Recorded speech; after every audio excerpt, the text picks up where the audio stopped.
চৈত্র মাসের শুক্লপক্ষের নবমী তিথিতে ভগবান শ্রীরামের জন্ম হয়েছিল।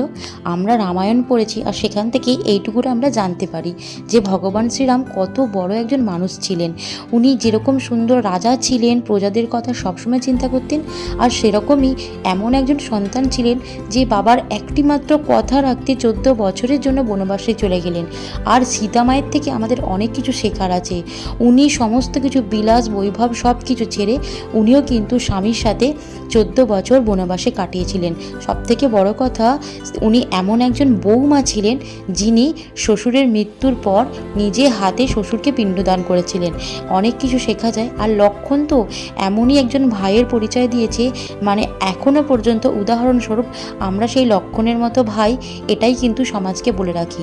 আমাদের সকলেরই উচিত ভগবান শ্রীরামের পুজো করা, কারণ হিন্দু ধর্মের আমাদের শ্রেষ্ঠ দেবতা বা ত্রেতা যুগের ভগবান শ্রীরাম। তো সকলেরই আমাদের এই রামকে দেখে অনেক কিছু শেখা উচিত। যাই হোক, এতগুলো কথা বললাম কারণ আমার ছোটোবেলায় যবে থেকে রামায়ণ পড়েছিলাম তবে থেকেই রামচন্দ্রের প্রতি আলাদাই একটা ভক্তি ভালোবাসা আমার ছিল। আর এই রাম দরবারটা আমি জয়দেবের মেলা থেকে কিনেছিলাম, খুবই সুন্দর। আজকে একটু ভালো করে পরিষ্কার করে নিয়ে তারপর ঘটিতে জল নিয়ে ওটার মধ্যে অল্প একটু চন্দন মিশিয়ে প্রথমে স্নান করিয়ে নিয়েছি।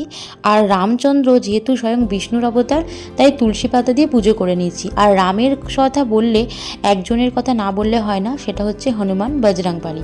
আজকের দিনেই এই ধ্বজা বাঁধতে হয়, তো সেরকমই ধ্বজা কিনে আনা হয়েছিল। তো ধ্বজার মধ্যে লিখে দিলাম শ্রীরাম। তারপর দেখো ছাদের মধ্যে আমাদের এই ধ্বজাটা লাগানো হয়েছে, এটা মা লাগিয়ে দিয়েছে। আর আমি সকালবেলা ছোট করে একটু নিজের মতো করে পুজো করলাম। কেমন লাগলো অবশ্যই জানিও। এই রাম দরবারটা তোমাদের কেমন লাগলো সেটা অবশ্যই তোমরা কমেন্ট সেকশনে অবশ্যই কমেন্ট করে জানাবে। সবাইকে জানিয়ে রামনবমীর অনেক অনেক শুভেচ্ছা, ভালোবাসা। সবাই ভালো থেকো, সুস্থ থেকো। দেখা হচ্ছে আবার একটা নতুন ভিডিওতে।